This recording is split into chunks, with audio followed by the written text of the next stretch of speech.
Movie की शुरुआत होती है और हमें दो कैदियों को दिखाया जाता है जिनका नाम एड गीन और होल्गा होता है, जो 1 साल से इस जेल में होते हैं। अगले दिन उनके केस की सुनवाई होनी थी। एड गीन होल्गा से कहता है कि जज के ग्रुप में हमारा एक साथी है जो हमें आजाद करने में मदद करेगा, जिसका नाम जॉनथन होता है। अगले दिन वे लोग सुनवाई की जगह पर पहुंचते हैं, पर उनका दोस्त अभी तक नहीं आया होता है। तब एड गीन जज से जॉनथन के बारे में पूछता है, तो वे बताते हैं कि जॉनथन अभी रास्ते में है। तुम अपने गुनाहों के बारे में बताओ। जिस पर एड गीन कहता है कि मैं पहले चोर नहीं था। बहुत समय पहले मैं हार्पर्स हेवेंशन का सदस्य बना था, जिसका काम कमजोर लोगों की मदद करना था, जिसमें मेरी बीवी जिया मेरा पूरा साथ देती थी। वह बताता है कि मैं घुसपैठी और लुटेरों को पकड़वाता था। रेड विजर्ड को पकड़वाने में मेरा ही हाथ था। कभी कभी मुझे लगता था कि इस काम को छोड़ दूं, क्योंकि इसमें मुझे कुछ नहीं मिलता था, पर मेरी बीवी मुझे समझाती और कहती थी कि हमें कुछ नहीं चाहिए, हम तुम्हारे साथ ही खुश हैं। ऐसे ही काम करते करते हमारे बहुत से दुश्मन भी बन गए। एक दिन मैंने कुछ लोगों को अपने घर की तरफ से जाते देखा। तब मैं दौड़कर अपने घर गया, तो वहां पर मैंने अपनी बीवी को घायल अवस्था में देखा, पर उसने हमारी बेटी को छुपा दिया था, जिससे उसे कुछ नहीं हुआ। पर मेरी बीवी बच नहीं पाई। उसके मरते ही मैंने अपनी कसम तोड़ दी और अपना काम छोड़ दिया। मैं अपनी बेटी को लेकर इधर उधर भटक रहा था। तब मेरी मुलाकात होल्गा से होती है। उसने मेरी बेटी पर दया करके मुझे अपने साथ ले लिया। दरअसल होल्गा के बिरादरी के लोग उसे अपने गांव से भगा दिए थे, क्योंकि उसने अलग बिरादरी के लड़के से प्यार कर लिया था। हम लोग एक साथ रहने लगे। मैं उसे अपनी बहन की तरह मानने लगा। हमारे पास कोई काम न होने के कारण हम लोग चोरियां करने लगे। एक दिन होल्गा को एक जादुई लॉकेट मिली। उसने उसे मेरी बेटी कीरा को पहना दी। अब हम कीरा को भी अपने साथ चोरी करने ले जाने लगे। वह लॉकेट की मदद से आसानी से सामान चुरा लेती थी। धीरे धीरे हमारी एक टीम बन गई, जिसमें साइमन, जो एक जादूगर, और फोर्ज नाम का एक ठग शामिल हो गया। एक दिन एक जादूगरनी जिसका नाम सोफीना था, वह हमारे पास आई। उसने हमें एक खजाने के बारे में बताया। मैंने पहले वहां चोरी करने से मना कर दिया, पर फोर्ज ने कहा कि उस खजाने में एक ऐसी चीज है जिसका नाम टैबलेट ऑफ रिवेकनिंग है, जो किसी भी मरे हुए इंसान को जिंदा कर सकता है। मैंने सोचा कि उस टैबलेट की मदद से मैं अपनी बीवी को वापस पा सकता हूं। तब मैं अपनी बेटी को घर पर ही छोड़कर हम खजाने की जगह पर पहुंच गए और चीजों को लूटने लगे। सोफीना ने वहां से एक जादुई चीज उठाई। मैंने उस टैबलेट को उठाया, पर थोड़ी देर बाद उस टैबलेट में लगा धागा टूट गया और वहां पर सिपाही आ गए, जिस पर सोफीना अपनी शक्ति से समय को धीमा कर देती है, जिसमें होल्गा के साथ मैं भी फंस जाता हूं। तब मैं टैबलेट फोर्स को देकर कहता हूं कि कीरा का ध्यान रखना। एड गीन कहता है कि यह सब मैंने अपनी बेटी के लिए किया। एड गीन की कहानी सुनने के बाद जज जब फैसला सुनाने वाले होते हैं, तभी वहां पर जॉनथन आ जाता है, जो एक पक्षी होता है। उसी समय एड गीन और होल्गा उसे पकड़कर छत के नीचे कूद जाते हैं और तेजी के साथ नीचे गिरने लगते हैं, पर जॉनथन उन्हें उड़ाकर एक दूसरी जगह पर गिरा देता है। वे दोनों वहां से भागते भागते सीधा अपने घर आ जाते हैं, पर वहां पर कोई भी नहीं होता है, ना उसकी बेटी, ना फोर्स और ना ही साइमन। फिर वह लोग एक दुकान पर जाते हैं और खाना खा रहे होते हैं। होल्गा कहती हैं कि फोर्स कीरा को कहां ले गया होगा। तभी एड गीन एक कागज पर फोर्स की तस्वीर देखता है, जिसमें लिखा होता है कि वह नेवरविंटर का राजा बन गया है। तब वे तुरंत वहां से नेवरविंटर की तरफ चल देते हैं और कुछ समय बाद वहां पहुंच जाते हैं। एड गीन पूछता है कि यहां इतनी भीड़ क्यों है, जिस पर होल्गा बताती है कि कुछ दिनों में यहां हाइएंशन गेम होने वाला है, जिसमें दूर दूर देशों से बहुत से लोग आने वाले हैं। उसी की तैयारी चल रही है। वे लोग महल में पहुंचकर फोर्स का इंतजार करने लगते हैं। कुछ देर बाद कीरा वहां आती है, जिसे देखकर दोनों बहुत खुश हो जाते हैं। फोर्स वहां आकर उन दोनों से मिलता है। फिर फोर्स उन्हें अंदर ले जाता है और उनसे पूछता है कि तुम लोग बहुत जल्दी छूट गए, जिस पर एड गीन कहता है कि हमारे अच्छे बर्ताव के कारण हमें जल्दी छोड़ दिया गया। फिर एड गीन फोर्स से कहता है कि हमें वह टैबलेट और कीरा को दे दो, हम यहां से चले जाएंगे। जिस पर कीरा कहती है कि आप सिर्फ उस कीमती टैबलेट के लिए यहां आए हैं। तभी वहां पर सोफिना आ जाती है, जिसे देखकर वह दोनों आश्चर्य हो जाते हैं। तब एड गीन कहता है कि नहीं, मैं तुम्हारे लिए आया हूं। दरअसल उस चोरी के बाद से फोर्स कीरा के अंदर एड गीन के खिलाफ नफरत भर दिया था। उसने कीरा से कहा था कि एडगीन दौलत के लिए तुम्हें छोड़कर कहीं दूसरे जगह चला गया, जिससे कीरा एडगीन से नफरत करने लगी थी। फोर्स कहता है कि बेटा यह झूठ बोल रहा है। तब कीरा वहां से चली जाती है। एडगिन कहता है कि वह टैबलेट मुझे दे दो, जिस पर फोर्स उसे टैबलेट देने से मना कर देता है। तब होल्गा और एडगिन उसे मारने जाते हैं, तो सोफीना अपनी शक्ति से उन्हें बालू के दलदल में फंसा देती है। फोर्स सिपाहियों को हुक्म देता है कि इन्हें ले जाकर मार दो। जब सिपाही उन्हें लेकर महल के बाहर आते हैं और उन्हें मारने वाले होते हैं, तब वे दोनों सिपाहियों को मारकर वहां से भाग जाते हैं। तब एडगिन कहता है कि मेरी बेटी को बचाने के लिए हमें एक टीम बनानी होगी, जिस पर होल्गा कहती है कि हमारे साथ फोर्स के खिलाफ कौन लड़ेगा। तब एडगिन कहता है कि चलो पहले साइमन के गांव चलते हैं। अगली सीन में हमें साइमन को दिखाया जाता है, जो जादू का खेल दिखा रहा होता है और उसके साथ वहां पर बैठे लोगों की चीजों को भी चुरा रहा होता है। तभी उसकी नजर एडगिन और होल्गा पर पड़ती है और उसका ध्यान भटक जाता है, जिससे सभी लोगों को उसके चोरी का पता चल जाता है और वह लोग उसे मारने लगते हैं, पर वह अपनी शक्ति से वहां से उड़ जाता है। एडगिन और होल्गा उसे लेकर वहां से भाग जाते हैं। रास्ते में साइमन बताता है कि चोरी के बाद सोफीना और फोर्स ने मुझे मारने की कोशिश की, पर मैं वहां से भाग गया। तब एडगिन उसे बताता है कि हम मेरी बेटी और फोर्स के खजाने को लूटने का प्लान बना रहे हैं। तब साइमन कहता है कि फोर्स के तिजोरी पर सोफीना ने काला जादू कर रखा है और मुझे नहीं पता कि वह किस किस्म का जादू है। जिस पर एडगिन कहता है कि हमें एक ड्यूक की जरूरत पड़ेगी, जो अपनी शक्ति से महल के अंदर जाकर उस जादू का पता लगा सके। तब साइमन कहता है कि मुझे एक ड्यूक के बारे में पता है, जिसका नाम डोरिक है। अगली सीन में हम देखते हैं कि साइमन होल्गा और एडगिन को लेकर डोरिक के घर पहुंच जाता है। साइमन डोरिक का होल्गा और एडगिन से परिचय करवाता है। तब साइमन डोरिक को फोर्स के खिलाफ अपने प्लान को बताता है, जिसे सुनकर डोरी कहती है कि फोर्स ने मेरे लोगों को मरवा दिया और हमारे घरों को भी जला दिया। उससे बदला लेने के लिए मैं कुछ भी कर सकती हूँ, और वह उनके साथ मिल जाती है। नेक्स्ट सीन में हम सोफीना को देखते हैं, जो उस जादुई चीज को ली होती है जिसे उसने खजाने से चुराया था। तभी वहां पर एक शैतान का साया आता है।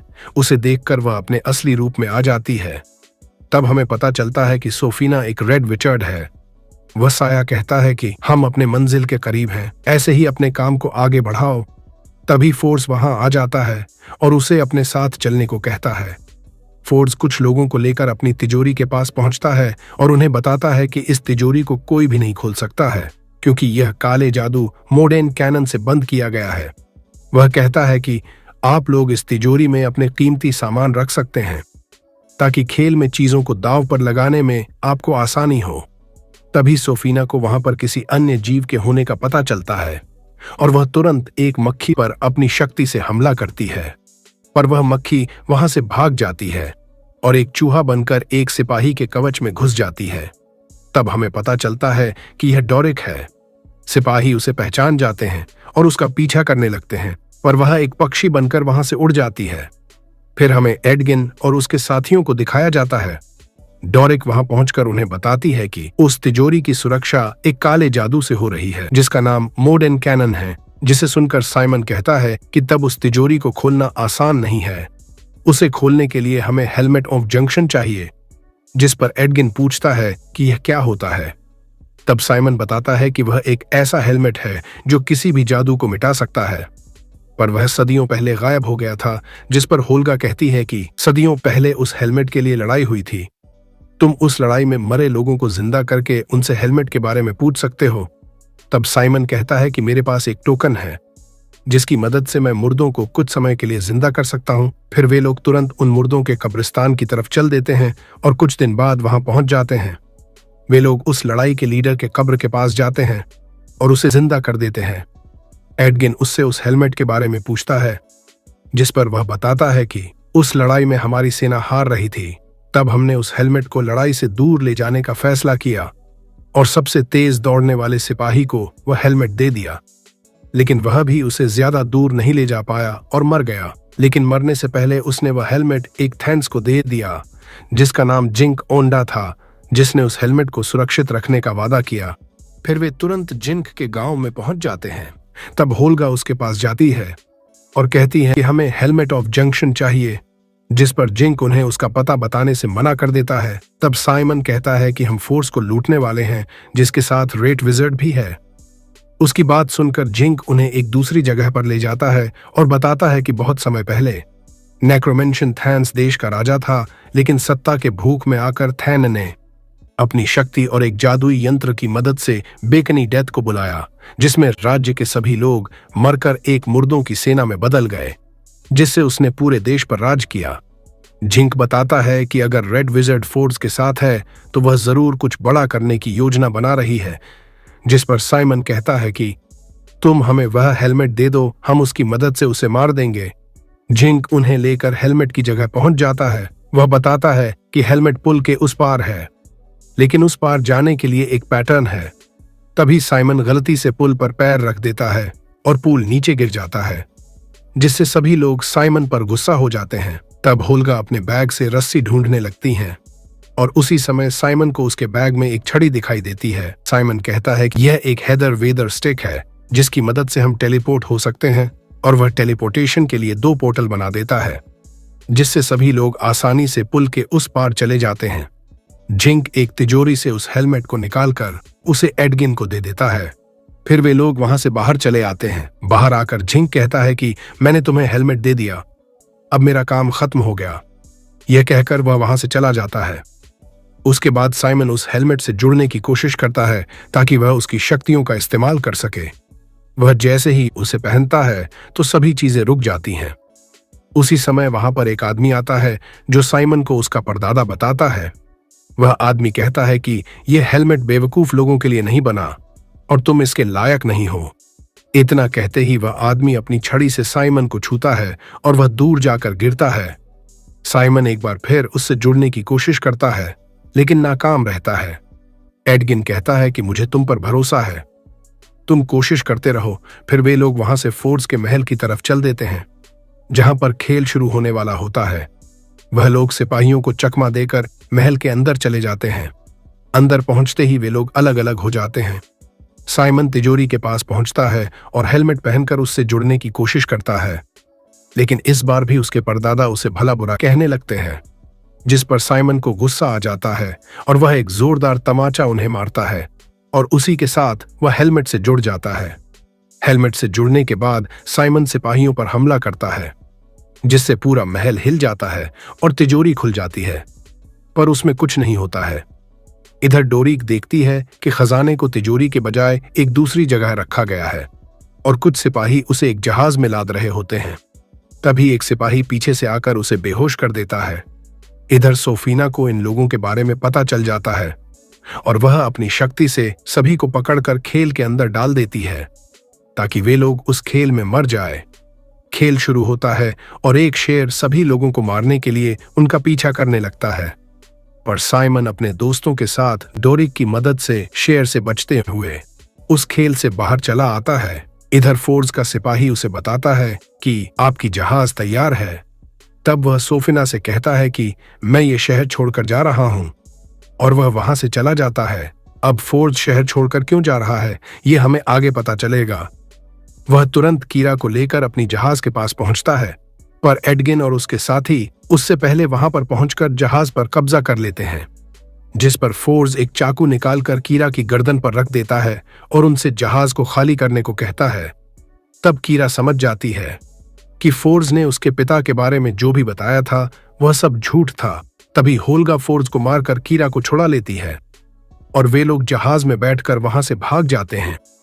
तभी उन्हें खेल के मैदान के ऊपर कुछ अजीब चीज दिखाई देती है, जिन्हें देखकर एडगिन अपनी डायरी निकालता है और वह समझ जाता है कि सोफीना बेकनी डेथ को बुला रही है।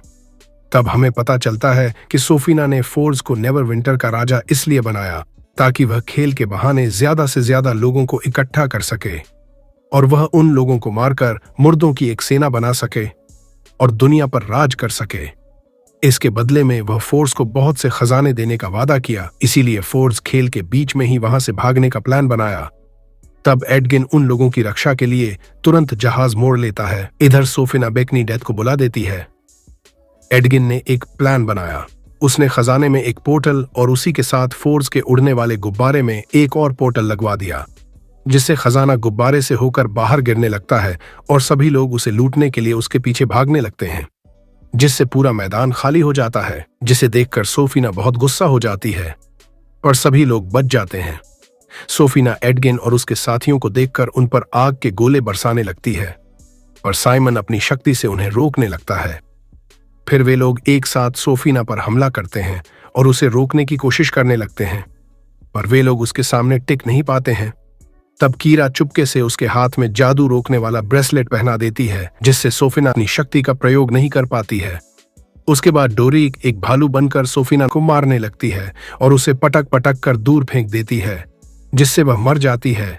फिर हम होल्गा को देखते हैं, जिसे रेड विजर्ड का चाकू लग गया होता है और वह मर जाती है। तब सभी लोग बहुत रोते हैं। फिर एडगिन उसी टैबलेट को निकालता है जिससे वह अपनी बीवी को जिंदा करने वाला होता है, पर वह उसे होल्गा को जिंदा कर देता है।